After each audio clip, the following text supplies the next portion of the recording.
friend. You're listening to The Sustainable Bodyworker, the podcast for massage therapists who want to grow thriving, purpose-led businesses without the burnout.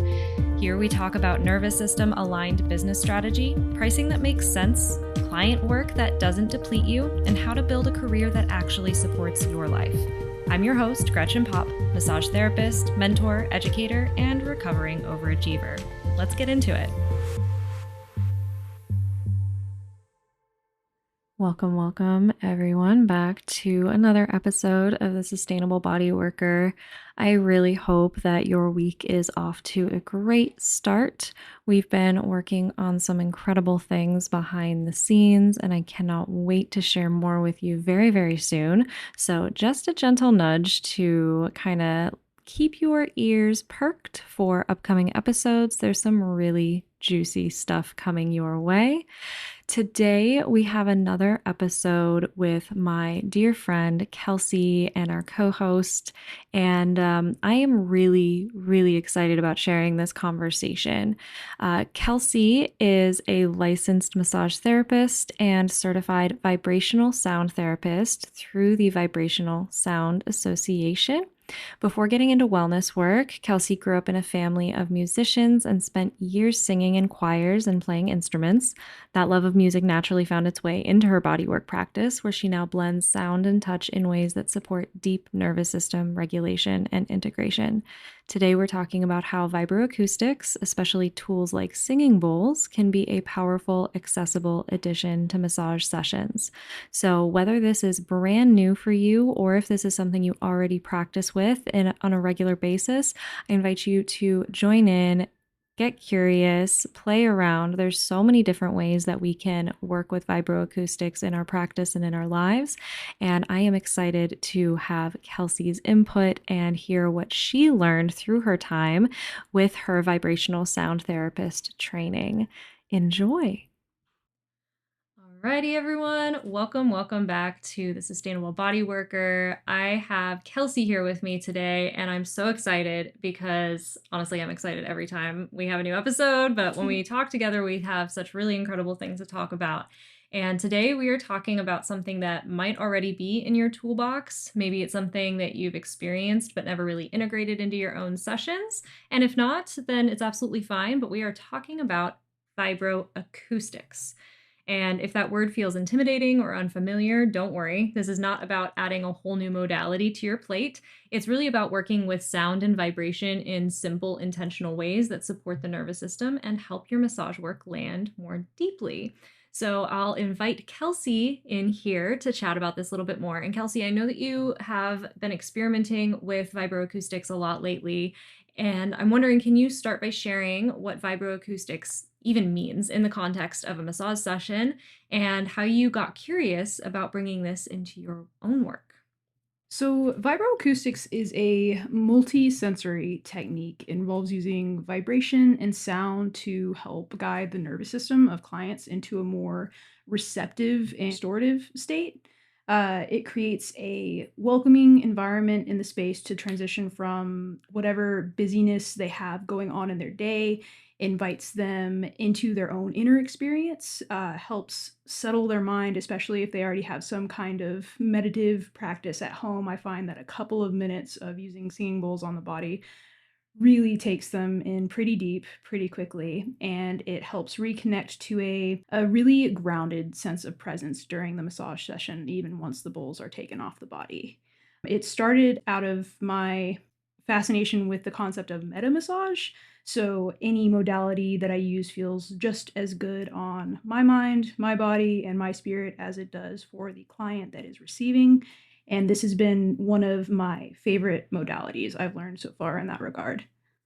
Amazing. And I've received your sessions and it's awesome. I actually am like wanting to connect with you a little later today about getting getting a bowl on me because it really does feel that good. And I'm really excited to share a little bit more with the audience because I know many of us are familiar with sound bowls, right? I mean, at least me going to massage school in Boulder, Colorado, we did sound bowls in massage school. And then some people who are a little bit more medically massage context might not necessarily know that there actually is a lot of profound scientific research behind this, and understanding it's such an ancient practice and it goes back in so many different traditions, actually. So let's just start by, can you break down what vibroacoustics actually is and why it's such a powerful complement to massage therapy? So, vibroacoustics within the setting that I've been working with is using singing bowls directly on or around the body, typically before or after a massage, occasionally during a sequence. But a lot of people, in simplest terms, can compare it to a TENS unit. So, those little medical devices that uses electrical currents to help relieve pain.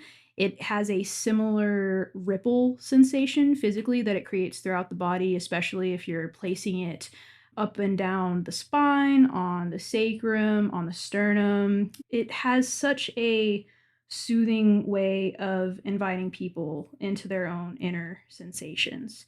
And of course, the sound creates such a welcoming and transformative environment for people to just let go of more physical tension, if it's an emotional state, if it's just the thoughts that have been running through their mind leading up to the massage. It's just a really, really great way to tune out whatever noise they were coming into the session with and replace it with all these subtle, subtle vibrations. I love that, actually. You're talking about the noise by kind of replacing it with a different sound frequency. And that makes sense. Like on paper, that makes sense. And it really makes me think about it's not just singing bowls. I mean, for me, in my experience, when I went to the first herb school that I went to, I was introduced to tuning forks, specifically acutonics. And I don't know if you've ever experienced that, but it's using tuning forks on the actual acupuncture points, acupressure points. And I was obsessed. I actually researched at the time what courses I could take to learn it, but I was quite poor at the time and could not invest in all of the tuning forks and the training, but it's still in like the back of my mind. I would love to do this. And eventually, ultimately, I invested in my vibroacoustic mat, which is the In Harmony vibroacoustic mat, where you lie down and you have sound frequencies synced to vibrations on the table. And so there's so many different ways that this can be implemented in a massage session. And I love how you spoke about helping them come back to themselves and tuning out the external noise, the stuff that's going on in their brain. And because it really is replacing the sound, it's giving a different sound frequency than the noise of life. But that's the external part. Like, you know, with singing bowls, there's also the internal part of vibroacoustics, right? There's like humming. I've spoken about the VU in previous episodes.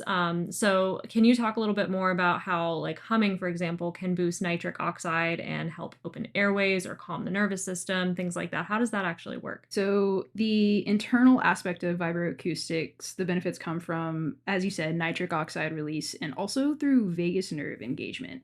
Some may know nitric oxide is known for its relaxing effect, particularly on smooth muscle cells. It's a molecule used by the body to relax blood vessels, improves blood flow, and potentially lowers blood pressure, some studies have found. But humming does lead to a 15 to 20 fold increase in nitric oxide levels within the body. Although with humming, the process does work through gas exchange more so. So you can't say that we would get that benefit from using singing bowls on the body directly. But there is, in my mind, that just makes vibroacoustics, this concept, even more accessible to people. Although my favorite modality with vibroacoustics is through singing bowls, this is something that you could integrate, whether it's in between your sessions and you're just trying to reground and get yourself tuned in before your next client comes in, or if you do some more research and you would like to invite your client to hum for a short period of time to try to get them those same benefits while they're on your table. That's the most entry level way to get into vibroacoustic is through humming. Another internal aspect of vibroacoustics is actually through the process of, it's called brain entrainment.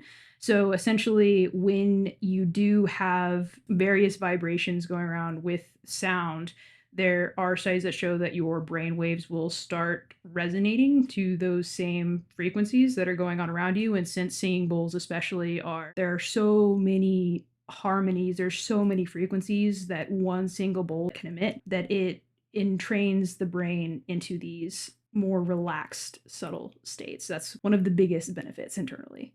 That makes a lot of sense. That makes me think about where, for example, you might have a client that's coming in that has just really weird vibes or is going through a crazy day.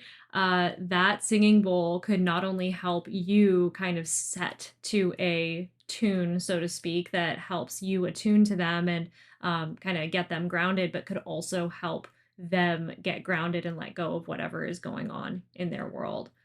Yes, exactly. It creates a really good environment for people to just shed whatever it is they have going on and just soak in whatever sensations end up coming from the physicality of it, in the ripples that you feel throughout your body, or in the sensation that sound itself creates from a mental or emotional aspect, I guess you could say. There are, of course, the alpha, theta, delta brainwave states, and it's not as if there are specific frequencies that entrain people's minds to go to specific brain states. It's that the presence of these different frequencies are able to invite people into these different brainwave states. And it, in my mind, creates just such a beautiful opportunity for people to shift whatever they need to internally, starting with the foundation of shifting their literal brain waves. But then whatever work they get to do from that space is entirely their own journey. And it's really fascinating. Yeah, I remember learning about the brainwaves in massage school, and there were these CDs that we listened to for like getting someone into Delta. And I've used some of the they call them audio waves on the Mind Valley app now. Hmm. And there's one thing I love about this. I mean, I'm not an affiliate for them or anything, but I invite anyone listening to go check out Mind Valley, not just for your personal development, but for the audio waves that they have there because they loop. It's great for massage. You can have one track going for the entire massage, and they have them based off of the chakras and different brain waves. And even like it doesn't even have to be a vibration. The sound wave itself can help train those brain waves. And I think that that's really fascinating. And I know too, like for so many people, I mean, within the crunchy world of massage, most of us know about the sound bowls. We might not necessarily know about all the super science behind it, but we know that, you know, it's a thing. And some people might have a lot of, I guess, not stigma, but like just kind of a preconceived notion of it being a super woo, like, oh, it's just, you know, these hippies with their sound bowls, which partly true.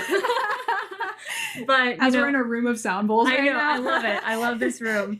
But like for the people that are like really interested, and I love talking about this in a sense because anyone listening to this who uses a massage gun, this is also what is happening with the tissue. So it really is more so, it's more than just getting them into an attuned state or helping them deepen their grounding or helping them attune their brain waves to a specific frequency. There's actual things happening to the fascia, and let's talk about that. I love that you went to this segue first, because the second you said loop a moment ago, I'm like, oh yes, the pain loop. How could I not mention the pain loop? So one of the most grounded or least crunchy woo benefits of this is the vibrations that are produced by the singing bowls have shown to help interrupt pain loops. So it's not just the novelty of the vibration, but it is the actual stimulation of the nerves that can help shift or create space to shift any chronic patterns that people might be coming with. You're creating a sense of safety in the nervous system, and when combined with intentional touch before or afterwards, the benefits of that can really ripple out. I've had a couple of clients who have, whether it's fibromyalgia, if they're receiving treatment for some uh, if they're receiving treatment for some more painful conditions, one of the most amazing things I have seen with this practice so far is I do have one client in particular who is actually undergoing treatment for lymphoma currently. And of course, work within our scope of practice. We did get confirmation from her primary care provider. After determining that it would be something that she would be comfortable with experiencing, she came in and we just did a singing bowl session. No hands-on body work, just the bowls up and along her spine. And the relief that she stated that she felt afterwards is something that it feels incredible tuning back to nowadays. It kind of takes me away a bit. I'm not going to lie. How something so subtle, something seemingly so simple was able to give someone that is currently going through so much such an immense amount of relief. And I feel like that was one of the first moments where it told me like, wow, there is really something here and I am very excited to keep following it. That's amazing.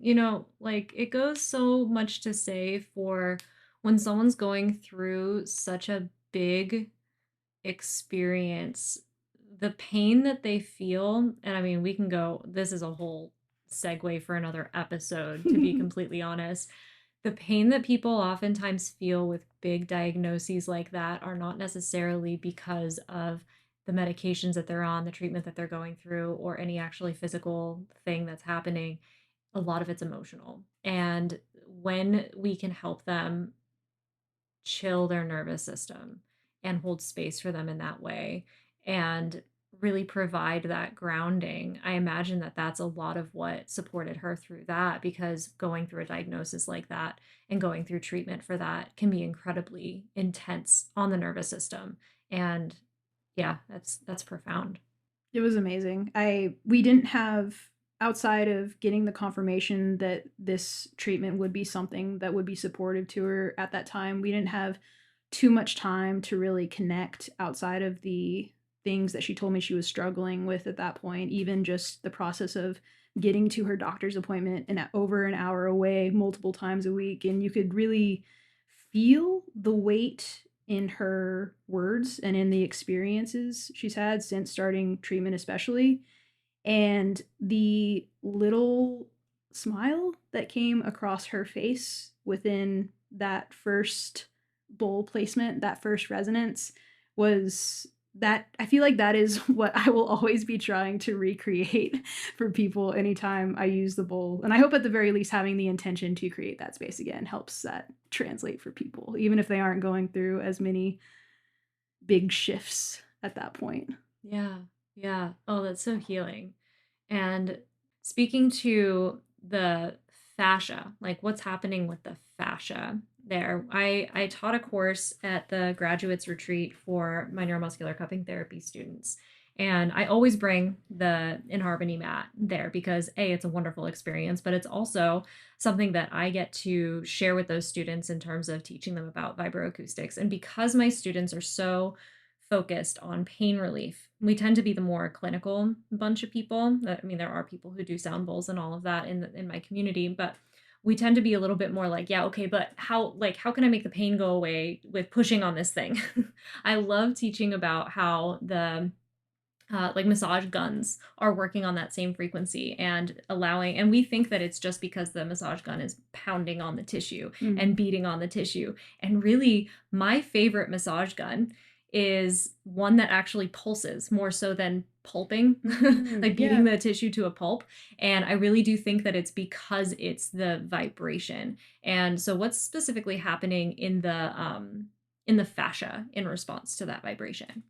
So if we really think about it, I mean, even on the most base level that we can, sound vibration travels faster through water. And fascia, it's such a strange tissue, of course, because it can go from this viscous, slippery, fluid like structure that holds literally the entire body together to almost tensile steel in the span of a second. And we don't know why at this point, and it's absolutely amazing. But one of the things that we do know is that fascia is incredibly responsive to vibration, whether that's a tuning fork like you mentioned, or singing bowl, Or I imagine even outside of the more physiological response that you get from humming internally, I would like to imagine feeling your entire rib cage humming at a consistent pace would have some kind of mechanical aspect too with the fascia, considering it not only surrounds every muscle, every nerve, every organ, every bone. There's more recent studies that have shown that there are fascial strands within the bones. So, in my mind, once you have any form of vibration, whether it's the full on massage gun, the more pulsing one that you were talking about, or the more subtle units, whether that's singing bowls or the TENS units, that vibration is going to ripple through every part of that structure, and fascia is the whole structure. It's so simple, and it's so effective just because of its vast presence within the body. Vibration cannot really be contained in that capacity within the body, at least, and it leaves everything touched. Yeah. You immediately made me think about visceral work because the viscera, the connective tissue that Mm. holds all of the organs together, that's not something that many of us are trained in working with. Mm. There, I mean, I know there's a lot of people that do like womb therapy and mind abdominal massage, and like that's a specialty certification. But even in my experience working with, I mean, I teach some cupping, abdominal work, and all of that, but it's a fragile area compared to the rest of the body. And being able to ease into that area is so important for building trust and actually getting that stuff to flow. Think about all of the digestive issues people have. Think about all of the nervous system, the vagus nerve going through the abdominal cavity there, but also the psoas. When we are Mm. working with structural issues, low back pain, all of that stuff, we absolutely need to work with the psoas. But a lot of people rail on the psoas, don't necessarily know how to get through the viscera in a way that feels safe. And I automatically just thought about like, let's put a singing bowl on the abdomen, let that vibration soften the tissue. Maybe that's all it needs. And so many of us avoid working on the abdomen because we're not even taught how to do it, or we're not comfortable doing it, or our clients aren't comfortable Mm. receiving it, right? So I'm thinking like, wow, this would like if there were anything that like a super pain relief focused practitioner like me could do to introduce singing bowls in a way that it is incredibly profound and also helps their clients feel safe in an area that isn't necessarily always safe being Mm. touched, a singing bowl on the abdomen could be an absolute game changer for those structural patterns. It really does, and I love that it feels like intuitively you went to one of the most prominent placement examples on the body, to where so much of vibroacoustics or working with singing bowls on the body is recognizing how throughout that process it is inviting the body, the nervous system, to open the door rather than forcing the door open with our elbow. You know what I mean? And yes, the psoas, the iliacus, all of those tissues, that's one of the harder doors to break down, even if you do have the correct technique or stretch regimen leading up to it. If people are not in a spot to where they feel safe to work through those patterns that have very often been there for so long, like Yeah. so many years, and sometimes it really is the simple process of having someone tune in through those vibrations. It opens the door just enough, it softens just enough to be able to safely open the door the rest of the way through whatever techniques we find the most effective for our bodies and for their bodies. Hey, friend, pausing the episode real quick to share something I personally use and deeply believe in. If you're like most body workers I know, you've probably had those days where your nervous system is completely fried from back to back sessions, admin chaos, and way too much time hunched over a screen. Maybe you want to meditate, but your mind is racing. You want to ground, but your body won't let you. And that's where the In Harmony Practitioner mat comes in. This isn't just a relaxation mat, it is vibroacoustic therapy, which uses low frequency sound vibrations through the body to stimulate the vagus nerve, activate the parasympathetic nervous system, and reduce pain and inflammation.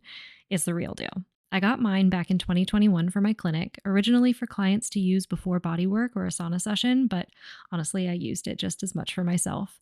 It became my go to regulation tool between client days and computer heavy work, especially when I was struggling with back pain, insomnia, and fibromyalgia. This gave me a reset that was both physical and mental. And it's not just anecdotal either. Research shows that vibroacoustic therapy can do really amazing things. It improves heart rate variability, which is a key marker of nervous system resilience. It reduces cortisol and supports deep theta brainwave states, meaning calmer minds and better healing outcomes overall.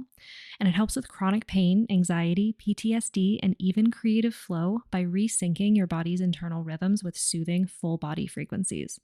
It's also a powerful tool for your clients. I used to offer it before sessions to help clients drop into a regulated state, especially those who arrived overwhelmed, anxious, or overstimulated. You know, the ones who can't relax on the table until 30 minutes in. This helped them release their baggage at the door so that we could actually do deeper, more effective work from the start of their actual session with me. Some practitioners even use it during sessions to enhance results. I personally prefer to keep it separate, but I did love pairing it with herbal wraps, giving clients a way to receive deeply without being touched, which can be incredibly healing for trauma informed care. And here's the thing: the nervous system is the entry point for transformation. If we can calm it, everything changes for you, for your clients, for your business. And if you want to experience it for yourself or add it to your practice, head to iaminharmony.com and use my code NEURO5 for 5% off. It's a write off for your business, and honestly, it's one of the best investments I've ever made. All right, let's get back to the episode.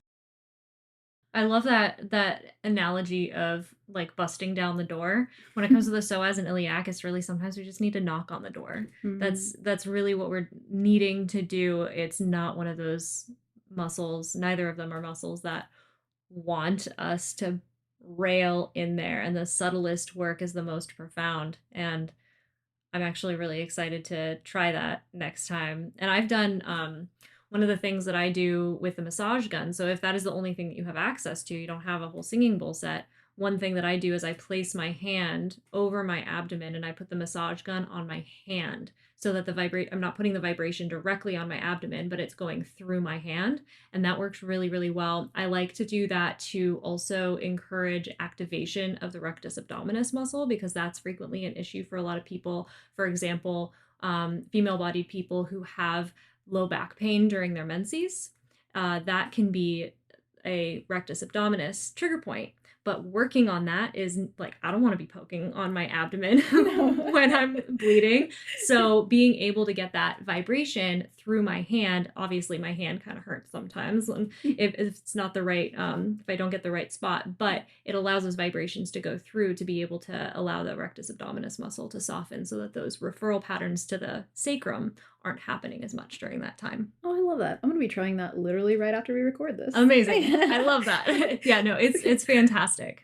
So obviously, if you're listening, you can tell like this isn't just woo. Like there's actually real states in there are real shifts in brain states. There's shifts in tissue pliability and how pain is processed by the body. So when you combine that with intentional touch, the effects can really ripple out. And I would love to chat more about like the key benefits that practitioners and clients are actually experiencing when we combine sound and touch. So we talked about the sound, but what's the beauty of the combination of both?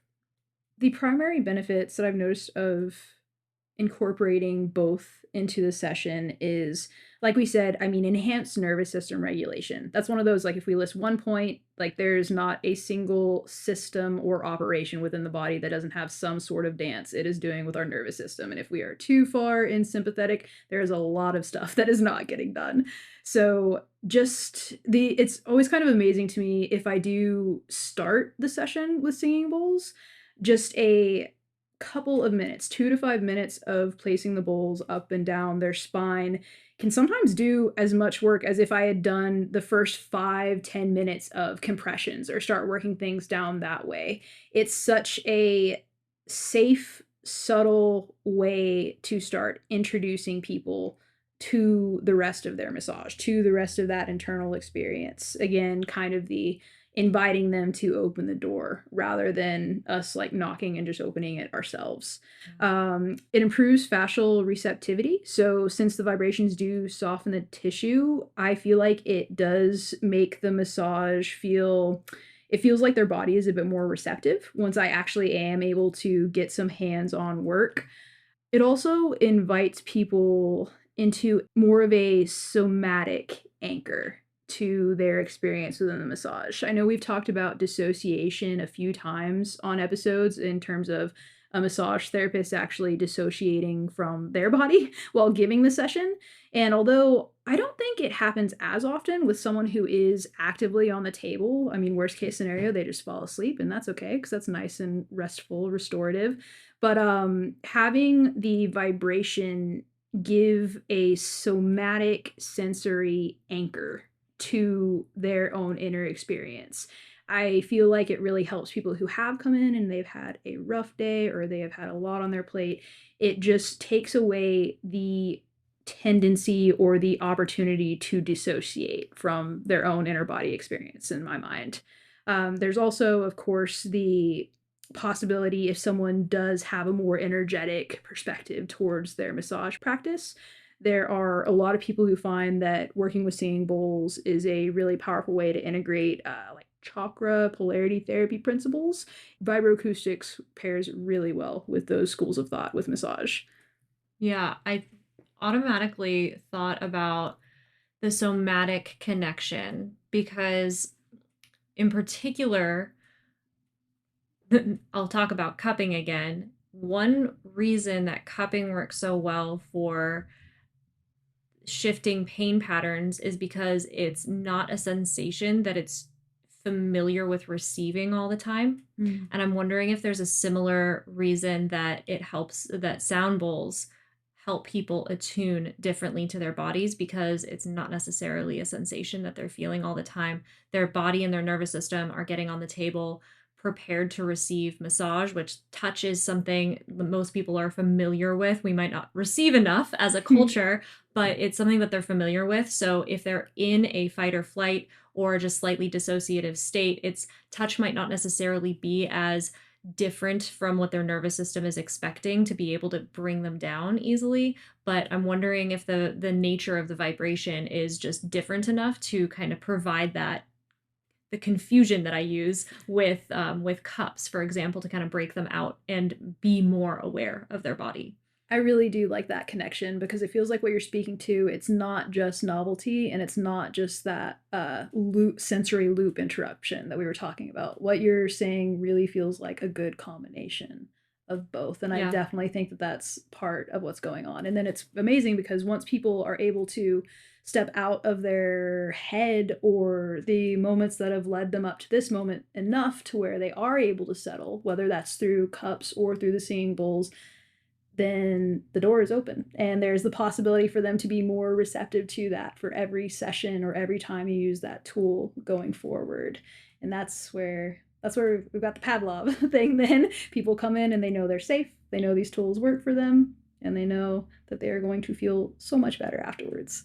Yeah, it's not just the chime. You say Pavlov, and I automatically think of like the little bell that he rings. It's like, but they were getting vibroacoustic therapy with the little Yeah, bell. no, exactly. I start every session with my little bowl, my little bell bowl. I love that. That's so funny.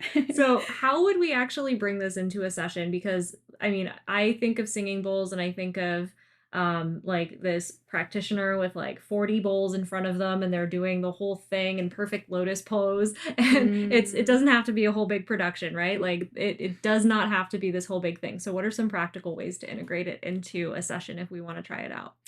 There are a good number of ways to incorporate vibroacoustics or singing bowls specifically into a massage, although the ways that I'll be speaking about today come from my experience as a certified vibrational sound therapist. I partook a course through the Vibrational Sound Association, and the ways that we were taught to incorporate the bowls are primarily before a massage, placing bowls on their sacrum, sternum, soles of the feet, or slightly off the body towards the feet. The vibrations can still be felt through the table and into their tissues. has a very grounding and settling effect for the client and really helps create a nice, welcoming atmosphere in the room for the practitioner as well, I find. During a massage, you can use bowls intermittently on large areas like the back or the thighs. I like to incorporate them on the palms of the hand, especially when they are laying face down. That feels very nice. After a massage, you can play bowls again, either on or off the body, either in areas that have been pretty deeply worked to kind of help set and seal that sensation within them and help them integrate that process a bit more deeply. Some will have a opening or closing sequence that they will go through to, again, I don't want to default to using the word Pavlov, but to create that pattern where, okay, I am familiar with these tones, I know what this means, I'm about to go into this mental, physical, emotional state, and at the end of the session, it can turn into a reflective experience if you do end up using bowls off the body rather than on the body, which feels really incredible to send people away with.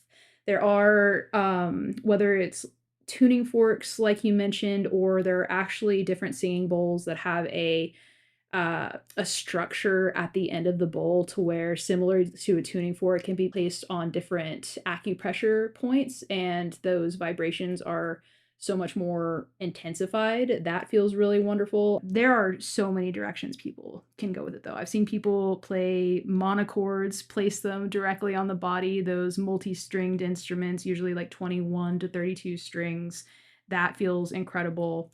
Ocean drums, cushy chimes. There are so many fun instruments out there, and it is a rabbit hole once you get into it. Yeah.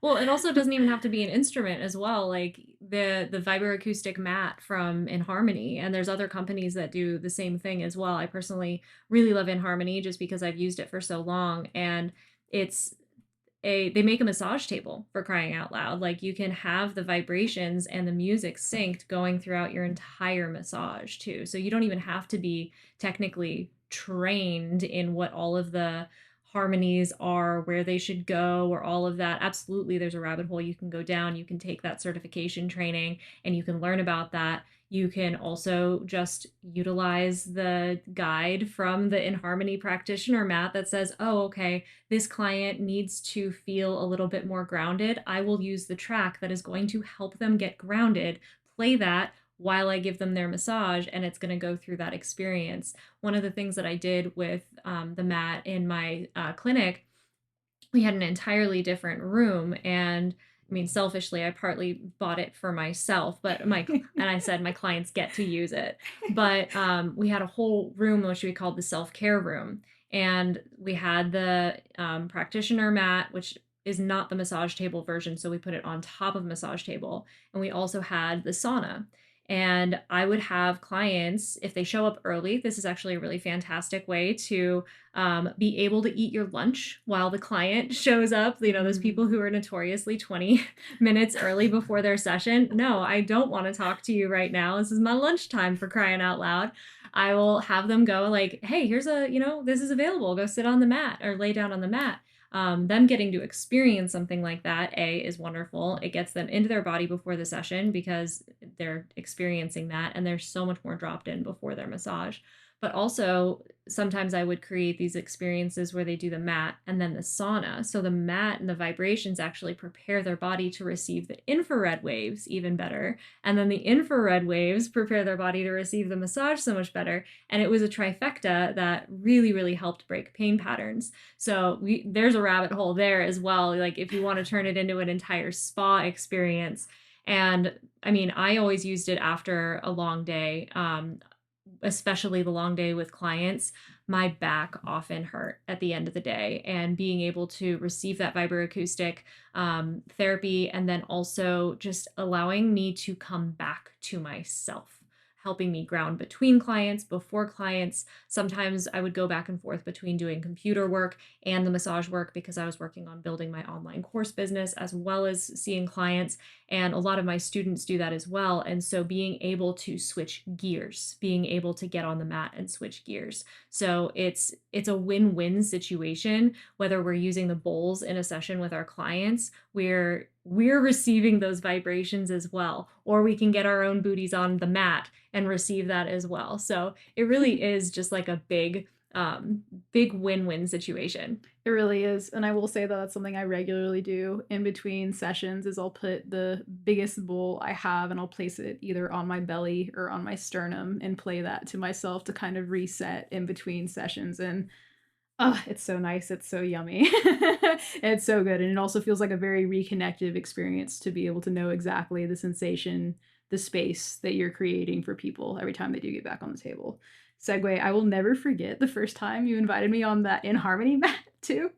It's so good. I'm very, very happy for you. And I'm also a little jealous. Well, it's a business expense. No, I know So it is. anyone who's interested in it, well, they also have a practitioner directory. So people who own them, there's a whole map. So you can find someone and go receive it, or anyone who wants to like hit me up and say like, hey, let's hang out. I'm open to hanging out with cool body workers. I love getting to know more and more body workers. And yeah, Kelsy, anytime you come over to my house, you want to get on that thing. I'll It's bring amazing. my bowls. Yes, we will trade. I love that. So is there anything, I mean, you mentioned your client with lymphoma and how you like really helped her out, but is there anything in particular, in addition to that, that stands out that your clients have said or noticed after your sessions where you've used vibroacoustics for them? Definitely. During the session, people have said that they felt a sense of wholeness and connectedness to themselves, both physically and emotionally, that they hadn't felt in a long time.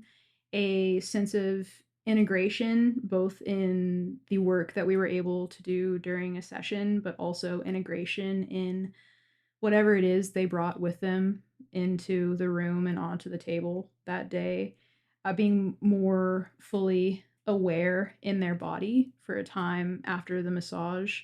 They find that it's easier to transition into that restful state when they do come in for a massage. I've had a couple of people, especially who we ended up opening with a singing bowl session on the body before we went into their massage, and it was my first time seeing them as a massage client as well. And I've had a couple of people mention that they've never been able to fall into a massage that quickly before with a new practitioner, so that always feels really good to hear. They find that they have reduced anxiety not only during the session but for a period of time afterwards. A lot of people mentioned improved sleep. A few clients have mentioned improved dream recall. I'm not sure what that link is directly, but it feels significant just from the people who have mentioned it. And one of the things that I find interesting and beautiful is when people do have an emotional release when they are on the table during the session, which of course, even during a massage, it's not necessarily uncommon to experience with people, but the emotional releases that happen when you are using the bowl specifically feel a bit less overwhelming. It feels to me like they're able to keep a bit more of an anchor within their own sensations as they navigate that storm, I guess you could say. There's still tears, there's still work being done internally, but it feels like sheltered work is the word that's coming up for me. It feels like they have enough of a sense of safety within the space and with where their nervous system is at that point to where the hard things are able to be processed with a bit more ease. And again, I don't have any I don't have any like clinical information on that, but it's just something that I've seen presently enough throughout the sessions that it's it's really interesting to witness every time. Yeah, that's fascinating actually. And it makes me think about an experience I've been having recently on the Vibe mat. I've been doing a ton of work on my nervous system, and I've spoken about this in previous episodes where I recognized that I was operating out of a freeze response most of my life. And I talked about this in my Safe to Succeed class. So if you're interested in checking that out and going a lot more in depth on how the nervous system response actually impacts your ability to succeed in business, go ahead and check that out in the show notes. But I talk about this story in depth about how there's a very interesting reaction that happens within the nervous system. We think that fight or flight is like your ultimate peak, but actually, when you are in that for too long, or if you have been triggered beyond that, you actually end up in the freeze fawn response. And through my own work, I discovered that I was in freeze fawn for a very, very long time. But in order to get down from there, you have to go back through fight or flight, and it can be really unsettling. I share my story in the Safe to Succeed masterclass, but there's a interesting experience that I've been having as I've been navigating back down through that fight or flight back into a regulated state, and it particularly happens on my Vibe mat, and it makes me think about when an animal gets hit by a car, for example, they go into that freeze response. You might think that they're dead, but sometimes they are just in an actual freeze. And then their body goes through this spasming experience because it is literally shaking off the experience. We as humans don't give ourselves the opportunity to shake. I recommend, like, anyone who's going through like a triggering moment or anything like that, shake your body, dance it out. It is so therapeutic. And I'm all of this to say that when I've been on the Vibe mat recently, especially during specific sequences which go up and down the chakras, it hits the specific energy points with different frequencies, and the speakers are actually placed on different chakras within the mat. It's fantastic. Go try it out.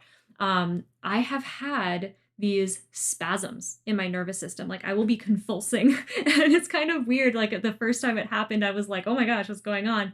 But I've actually started allowing myself to lean into it. And it really is that like shake experience that like you'll see a gazelle go through after like running away from the lion and actually getting away. They go through that whole body shake. Or a dog, when it's stressed out, you'll notice it shakes off its whole body. And that's what, for me, the mat has actually allowed me to get into, allow my body to do that natural intrinsic shake off of whatever stories my nervous system is re-experiencing through those sessions. Isn't that cool? Oh, that is, you are blowing my mind right now. This feels like a bigger version of when we were talking about, yeah, recognizing the different downshifts people will experience during sessions and trying to tell clients, no, no, no, it's okay. Yeah. Like it's okay. It's good that your body's doing this. This is a good thumbs up. And being able to recognize similar patterns in our own nervous system to a greater degree as we process all of the traumas that we experience throughout this life. That is incredible. Yeah.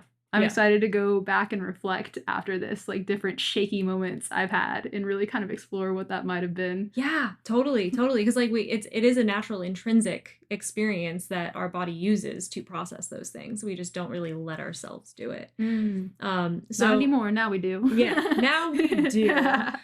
So Kelsey, if someone is curious about adding this into their sessions, but maybe they don't know where to start, what might be a simple first step for them? Simplest, definitely going to be using your own breath through humming, or some people will like to tone. Of course, there's all kinds of fun like Tibetan monk-esque chants and vocal techniques that you can use that are really fun to try to figure out. You might scare your like partner or roommate for a bit as you try to find those frequencies, but still feels incredibly therapeutic. Inviting clients to possibly hum for a couple of minutes before or at the end of their session, if that is something that they feel like they would be receptive to, that can have a really nice effect through the nitric oxide production. If you do have a bowl, even just one singing bowl, trying to place it in some more prominent parts on the body, whether I love placing it especially on the sacrum. There's 3 or 4 parts along the spine that feel really nice to have a good sense of vibration, or even just on the soles of their feet, palms of their hands.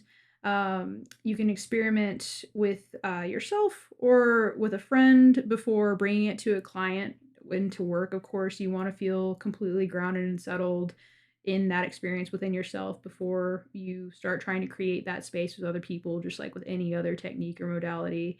And just remember that less is more. This, one of the best things about this modality is in its subtlety, in its simplicity, and one intentional use with a bowl or with humming really can shift the whole session. Yeah, I think we get so focused on, especially as body work has gotten kind of more and more intense with the cupping and the stretching and the things that clients can really feel, right? The deep tissue, no pain, no gain mentality that a lot of clients have. We sometimes get caught up in this idea that it has to be really profound in order to be profound. And the simple things like the VU breathing, that changed my life. And it's the simplest, most accessible thing to just say VU and tone your vagus nerve. I do that anytime I have like driving anxiety. And it, like, if I could attribute my nervous system downshift to one tool, it would be that. And we think like, oh, I have to go spend thousands of dollars on these singing bowls. And we really could just completely shift with a simple, accessible tool. I also want to invite anyone who is interested in this to check out the link in the show notes to the vibroacoustic training that Kelsy has trained in. I know she has said so many great things in my personal conversations with her about her experience. Do you have anything, Kelsy, that you'd like to share about your experience with this training? Just that I'm very grateful that I stumbled across it. It's one of those things where I had been drawn to working with some sort of music therapy for years, and I'm very happy that it came across the way it did. The founder, Jeff, is a beautiful human being in and out as well, and they try to incorporate a lot of really, really good information, but also really good experiences within the course as well. So I'll definitely be writing more about that in the show notes. Amazing. Yeah.